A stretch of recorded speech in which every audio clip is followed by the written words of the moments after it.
Bienvenue sur Horizon d'Afrique, la chaîne qui décrypte les véritables enjeux du pouvoir au Maghreb et au Sahel. Le secteur énergétique maghrébin vient de vivre un séisme silencieux. Pendant que Paris peine à comprendre ce qui se passe, Washington célèbre discrètement une victoire stratégique majeure. L'Algérie, ce géant gazier qui alimentait l'Europe depuis des décennies, vient de rebattre toutes les cartes. Et la France ? La France se retrouve reléguée au second plan, spectatrice impuissante d'un jeu qu'elle croyait maîtrisé. Janvier 2025, les importations françaises de gaz naturel liquéfié algérien s'effondrent de 73,7% en un mois. 0,09, 8 millions de tonnes contre 0,373 millions en décembre 2024. Une chute vertigineuse qui ne doit rien au hasard. Paris a fait un choix politique, remplacer le gaz algérien par du gaz américain. Un choix présenté comme une diversification stratégique. En réalité, c'est une capitulation énergétique, car les chiffres ne mentent pas. Transporter du GNL depuis les États-Unis consomme 10 fois plus d'énergie que d'acheminer le gaz algérien par gazoduc ou sur de courtes distances maritimes. 1 kWh par mètre cube contre 0,1 kWh. Le gaz de schiste américain, qui représente 79% de la production américaine, génère entre 1,5 et 4 fois plus d'émissions de gaz à effet de serre que le gaz conventionnel algérien. Les fuites de méthane, 28 fois plus puissants que le CO2, représentent entre 3,6 et 7,9% du gaz extrait aux États-Unis. Et le coût ? Les méthaniers parcourant l'Atlantique consomment du carburant fossile pendant des semaines pour maintenir la température cryogénique de moins 162 degrés Celsius. Un non-sens écologique pour un pays qui prétend viser la neutralité carbone. Mais le plus ironique, c'est que Paris paie cette absurdité beaucoup plus cher. L'Algérie se trouve à 1000 km de la France. Les États-Unis, 7000 km. Faites le calcul. Pendant ce temps, à Alger, on observe ce divorce énergétique avec un mélange de satisfaction et de pragmatisme.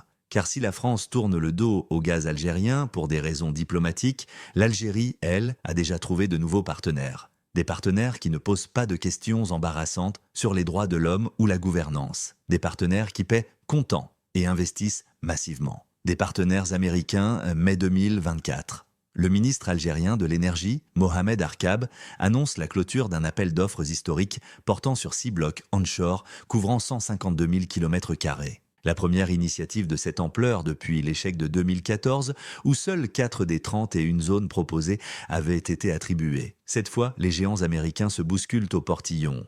Chevron, ExxonMobil, Occidental Petroleum.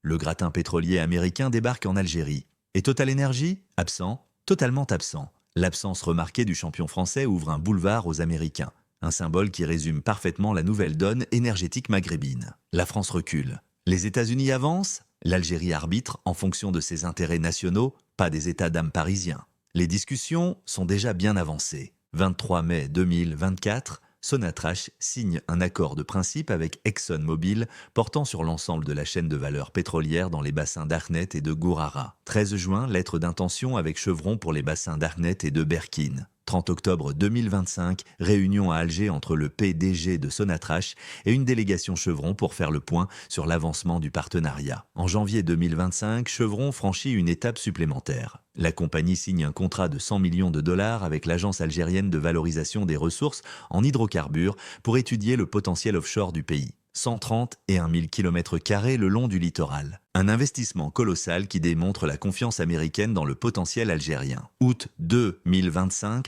le président de l'Agence algérienne de valorisation des ressources déclare à Bloomberg que les aspects techniques sont plus ou moins convenus avec ExxonMobil et Chevron. Seul l'alignement commercial reste à finaliser. Attirer ces deux géants américains envoie un signal fort au monde entier, précise-t-il.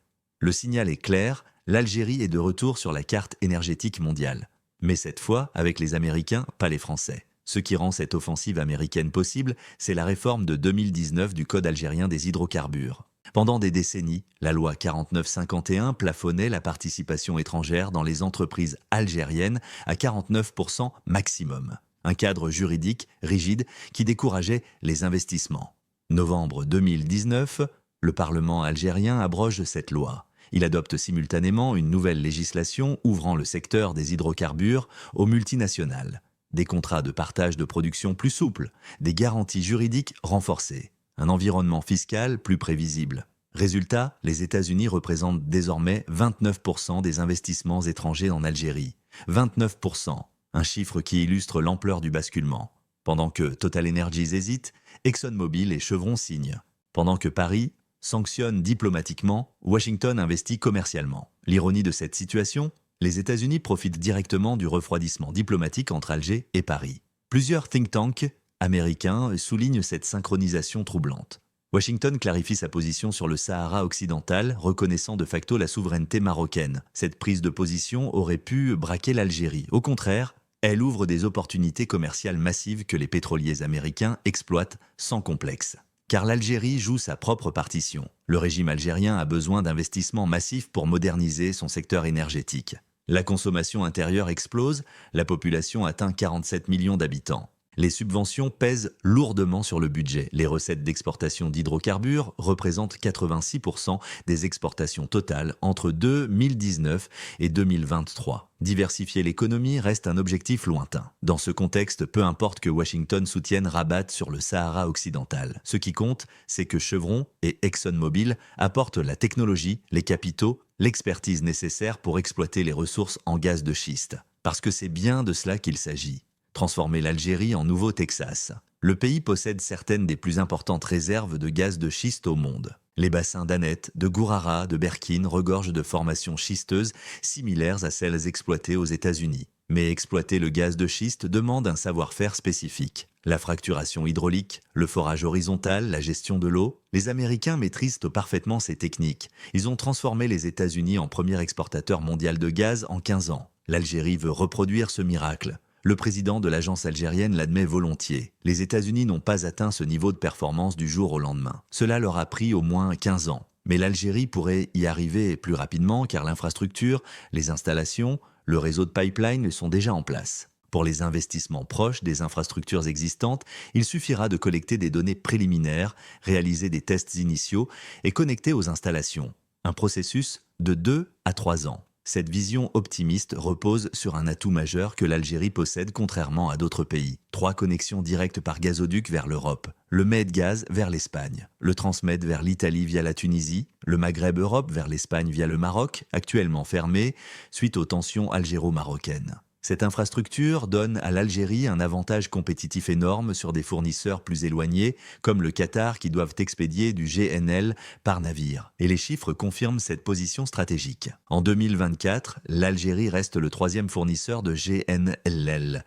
à l'Union européenne avec 10,7% du total, derrière les États-Unis avec 45,3% et la Russie avec 17,5%. Pour le gaz par gazoduc, l'Algérie se classe 2e fournisseur vers l'Europe avec 92,6 millions de mètres cubes par jour en février 2025, dépassant la Russie limitée à 52,5 millions. Cette résilience algérienne contraste avec les difficultés françaises, car pendant que Paris remplace le gaz algérien, proche et propre par du gaz américain lointain et sale, l'Europe dans son ensemble continue de dépendre massivement des hydrocarbures algériens. La Turquie reste le premier importateur de GNL algérien avec 4,05 millions de tonnes en 2024. L'Espagne vient ensuite. Même la France, malgré sa chute spectaculaire de janvier 2025, reste le 2e importateur de GNL algérien sur l'année 2024 avec 3,26 millions de tonnes. Cette contradiction illustre parfaitement l'absurdité de la position française. Paris coupe ses approvisionnements algériens pour des raisons diplomatiques, pénalisant au passage ses propres consommateurs avec des prix plus élevés et une empreinte carbone désastreuse.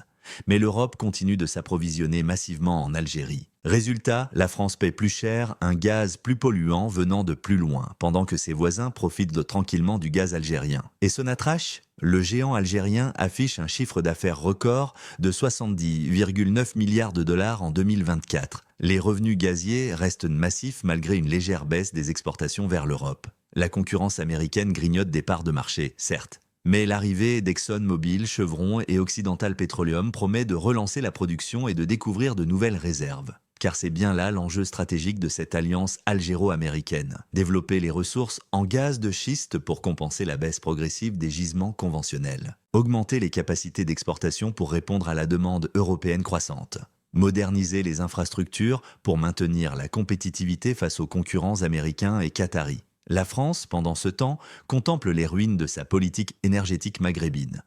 Total Energies marginalisée, les importations algériennes en chute libre, les relations diplomatiques au plus bas. Et pendant ce temps, Washington récupère la mise sans effort. Les pétroliers américains négocient les contrats que Total Energies aurait dû signer. Les banques américaines financent les projets que la France aurait dû accompagner. L'histoire retiendra peut-être que la France a sacrifié ses intérêts énergétiques stratégiques sur l'autel de considérations diplomatiques de court terme. Que Paris a laissé Washington s'emparer du marché énergétique algérien sans combattre. Que le gaz de schiste algérien, qui aurait pu alimenter l'Europe via des partenariats franco-algériens, enrichira finalement les majors américaines. L'Algérie accélère dans le spatial avec Pékin. L'Algérie accélère dans l'énergie avec Washington. Et la France regarde passer le train. Prisonnière de sa propre rigidité diplomatique.